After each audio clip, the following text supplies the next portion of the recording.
Selamat pagi bosku, jumpa kembali bersama saya Cecilia dari Pilar Mas Investindo Sekuritas. Touch your heart, touch your profit. Nah, seperti biasa kita akan mulai saja nih market review kita hari ini, Rabu 14 Oktober 2020 dengan episode Go Big or Go Home. Maka dari itu jangan kemana-mana ya bosku, tetap di channel Pilar Mas Investindo Sekuritas. Touch your heart, touch your profit. Pionir Sekuritas Channel di Indonesia.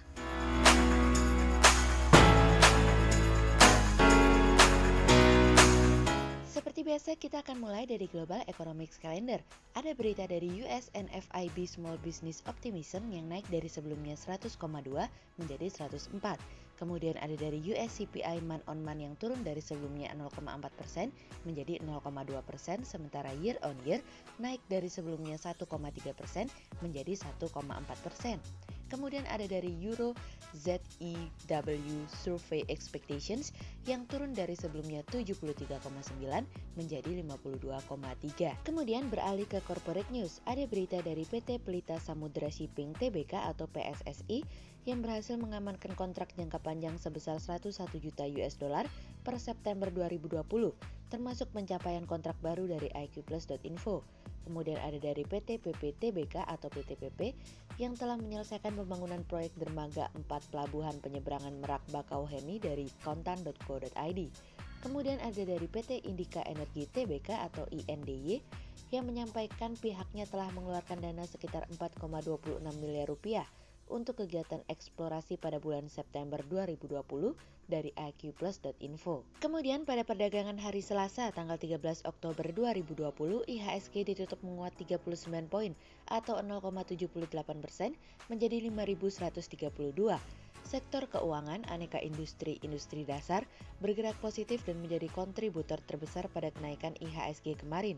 Investor asing membukukan penjualan bersih sebesar 49 miliar rupiah. Kemudian kita akan mulai market review kita hari ini. Cerita hari ini akan kita awali dari melompat lebih tinggi. Lagi-lagi untuk kesekian kalinya IMF kembali merevisi proyeksi perekonomian yang tengah terjadi saat ini menjelang penutupan tahun 2020. Perekonomian dunia saat ini diproyeksikan akan mengalami kontraksi sebesar 4,4%. Revisi ini merupakan sesuatu yang lebih baik dari proyeksi sebelumnya pada bulan Juni yang dimana berada di 4,9%. Proyeksi IMF memberikan informasi bahwa social distancing dari wabah virus corona akan berlanjut hingga 2021 dan tingkat penularan akan mengalami penurunan pada akhir tahun 2022. Revisi yang diberikan IMF didasari oleh pertumbuhan yang lebih baik dari Cina selama kuartal kedua tahun ini dan ada beberapa tanda akan adanya pemulihan yang lebih cepat pada kuartal ketiga. Meskipun demikian bukan berarti prospek perekonomian dunia akan berjalan aman-aman saja. IMF juga merevisi pertumbuhan ekonomi untuk tahun depan dari sebelumnya 5,4% menjadi 5,2%.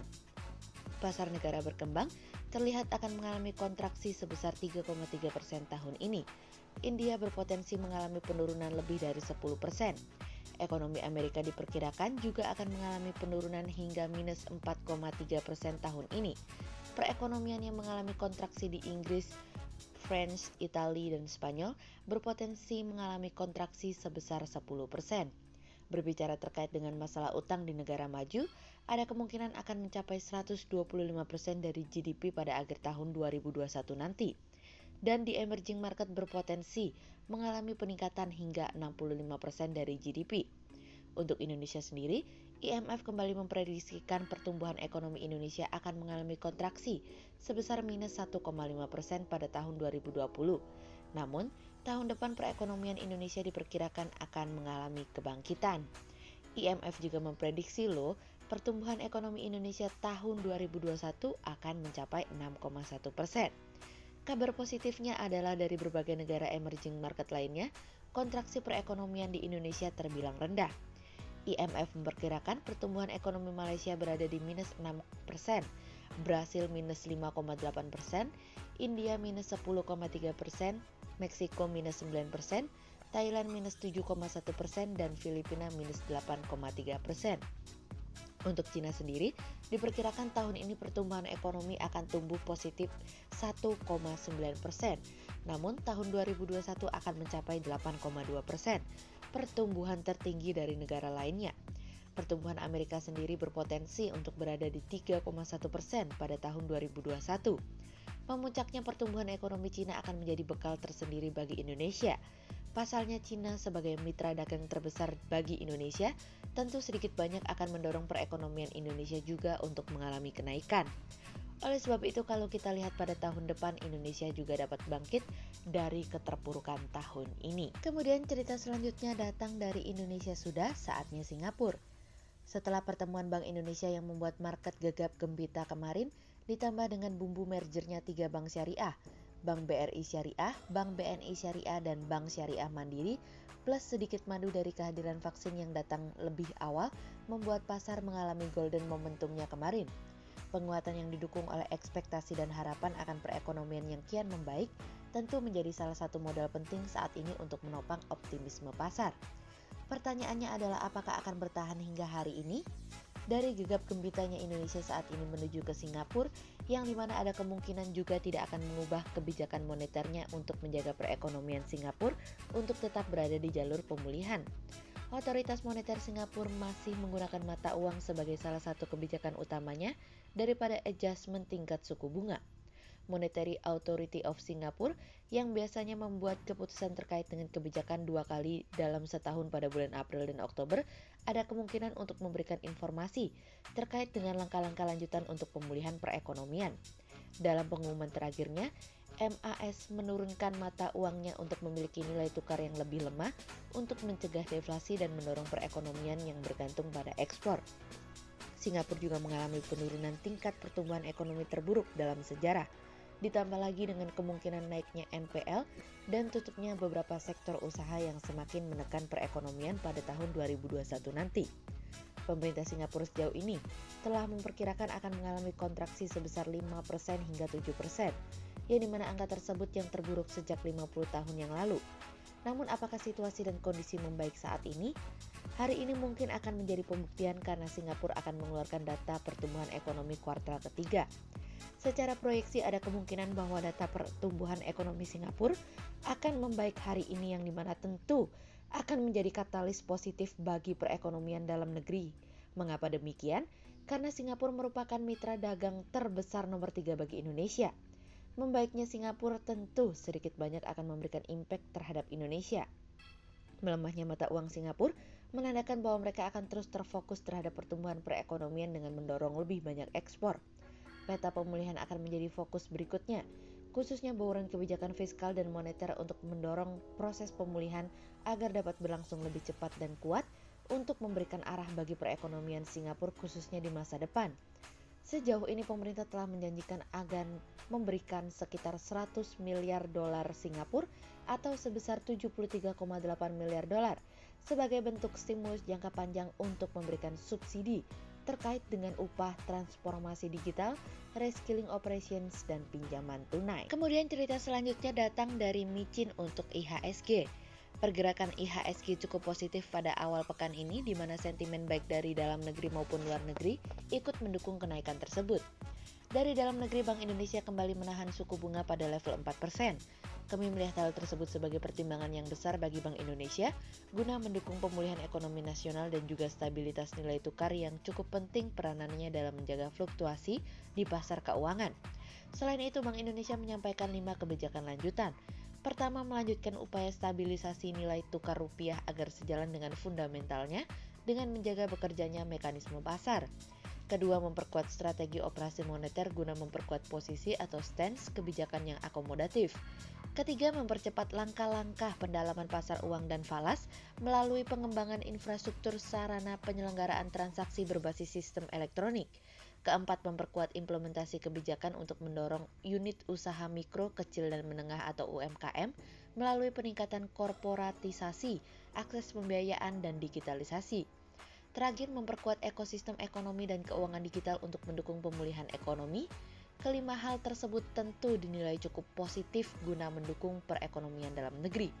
Sektor keuangan memimpin pergerakan IHSG pada hari Selasa, di mana aksi korporasi merger Bank BUMN Syariah meningkatkan ekspektasi pelaku pasar terhadap prospek ekonomi syariah dalam jangka menengah maupun panjang. Berdasarkan perjanjian penggabungan bersyarat, setelah penggabungan menjadi efektif, BRIS akan menjadi entitas yang menerima penggabungan dan pemegang saham BNI Syariah dan pemegang saham Bank Syariah Mandiri. Merger ini akan menghasilkan satu entitas bank syariah baru dengan total aset sebesar 207 triliun rupiah. Sejauh ini belum ada detail mekanisme dari merger tersebut, namun kami menilai peluang pasar akan melalui mekanisme right issue, di mana hal ini berpotensi akan meningkatkan likuiditas saham dari BRIS di Bursa Efek Indonesia. Jika skenario ini terjadi, maka total kepemilikan publik akan terdilusi. Sebagai catatan, total kepemilikan saham publik di BRIS saat ini sebesar 18,33%. Sentimen positif juga datang dari eksternal di mana pergerakan pasar saham Asia yang berbalik arah pada sesi 2 kemarin juga ikut memperkuat kenaikan jangka menengah bagi IHSG. Cina melaporkan adanya kenaikan impor sebesar 13,2% year on year dan kenaikan ekspor sebesar 9,9% year on year. Kenaikan dari impor tersebut dinilai menjadi harapan pelaku pasar terhadap membaiknya permintaan dari industri di Cina sehingga dapat berdampak pada permintaan global.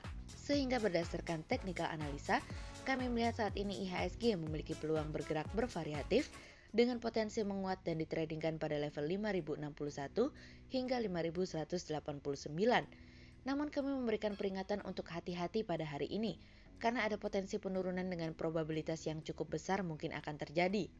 Presiden Trump yang mengatakan go big or go home terkait dengan dirinya yang menginginkan stimulus yang lebih besar menjadi sebuah catatan tersendiri bahwa kesepakatan sebelum pemilu tidak akan mudah. Situasi dan kondisi di Inggris yang berubah dengan cepat juga menjadi perhatian pelaku pasar. Berikut stock watch pilar emas hari ini. Yang pertama ada dari PTBA, kemudian yang kedua ada dari Adro, dan yang ketiga ada dari LC. Berikut dua saham yang kami analisa hari ini ya bosku. Yang pertama ada dari IPCC atau PT Indonesia Kendaraan Terminal Tbk yang mencatat kenaikan jumlah kargo kendaraan yang dilayani di bulan September 2020. Kenaikan jumlah kargo ditopang dari total kargo kendaraan CBU di lapangan internasional di bulan September 2020. Ditangani sekitar 24.500 unit dari rata-rata bulanan penanganan kargo CBU sebanyak 20.000 unit. Lapangan domestik yang mulai ada perbaikan di bulan September 2020. Kendaraan CBU yang dilayani sebanyak 10.240 unit dari rata-rata 8.950 unit. Alat berat sebanyak 1.398 unit dari rata-rata 1.300 unit. Dan general cargo sebanyak 953 meter kubik dari rata-rata 427 meter kubik. Hal ini memberikan gambaran layanan bongkar muat setidaknya mulai membaik dan masih tetap beroperasi normal sebagai upaya mempertahankan kelancaran arus logistik dan bongkar muat kendaraan, sehingga memberikan kontribusi pada kinerja perusahaan meskipun dari sisi jumlah kendaraan yang ditangani tentunya menyesuaikan dengan banyaknya jumlah unit yang masuk baik dari segmen kendaraan CBU, alat berat maupun kargo umum, berupa dismantle atau potongan dari alat berat. Sehingga berdasarkan technical analisa dalam tren pada jangka waktu short term berpotensi untuk bearish dengan target 335 dan tingkat probabilitas sebesar 70%, sementara dalam jangka waktu long term berpotensi untuk bearish dengan target 320 dan tingkat probabilitas sebesar 46%. Kemudian yang kedua ada dari film atau PT MD Pictures Tbk yang optimistis kinerja kuartal 4 naik signifikan. Manajemen perusahaan menyadari bahwa sejak masa pandemi corona dan diberlakukan PSBB, turut menekan kinerja perusahaan yang dikarenakan tidak beroperasinya bioskop.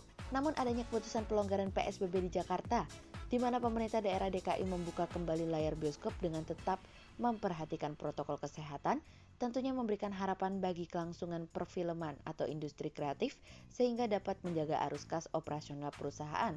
Hal ini tentunya menjadi dasar optimis perusahaan akan kinerja di kuartal 4, di mana sebelumnya perusahaan sejak adanya PSBB telah melakukan strategi model bisnisnya yang beralih dari penayangan bioskop ke jaringan over the top atau OTT, penayangan sejumlah film di jaringan OTT seperti Disney+, Hotstar, WeTV, dan iFlix menyumbang pendapatan terbesar pada tahun ini, sehingga channel distribusi ini dianggapnya cukup berpotensi hingga ke masa yang akan datang.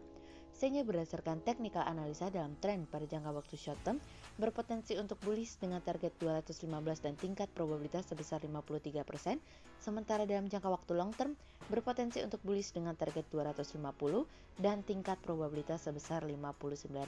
Berikut kami akan menampilkan 40 saham pilihan dari pilar emas.